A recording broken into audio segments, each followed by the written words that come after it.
Var mı bu dünyada böyle bir insan ecel şerbetini dadmamış ola?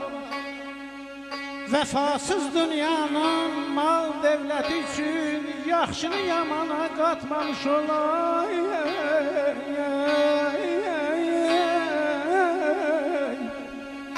Vefasız değiller dünyaya dilde, lakin esirdirler ana könülde. Tek insan ola, onun yüzünde hakkısını üzere katmamış ola. Eğer bir düşünsün üzerinedir, eğer bir düşünsün üzerinedir, ve yaxıd qol güc ya hüner nedir dünyanın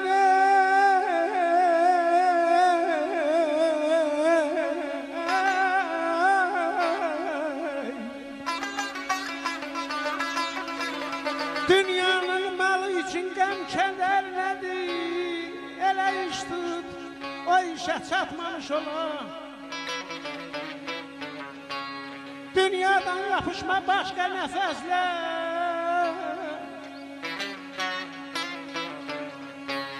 dünyadan yapışma başka nefesle, dünya zinetlerine.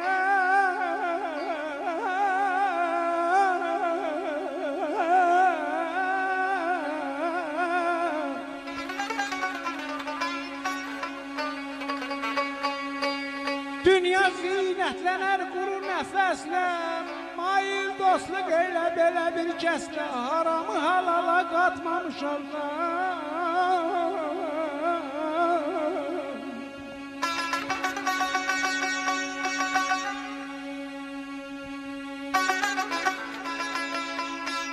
Aycan.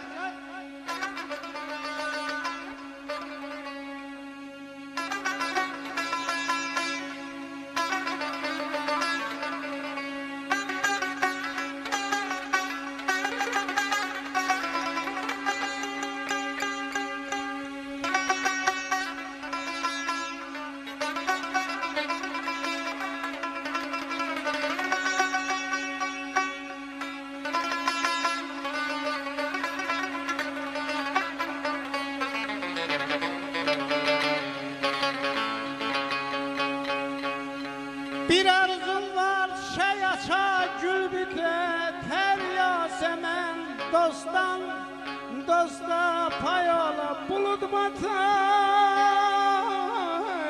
duman yata,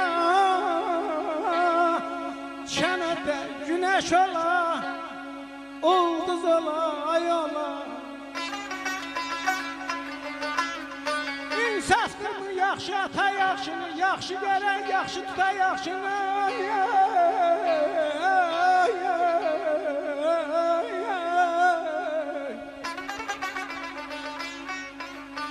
İnsafdır mı yaxşı ata yaxşını, yaxşı gələn yaxşı tuta yaxşını. Bir arzum var yaxşı tapa yaxşını, iki könül bir-birinə tay ola. İnsanoğlu məhəbbətdən güc alar, güc aldıca el gözündə ucalar. Bir arzum var yallı gedə qocalar, bir arzum var, balalara toy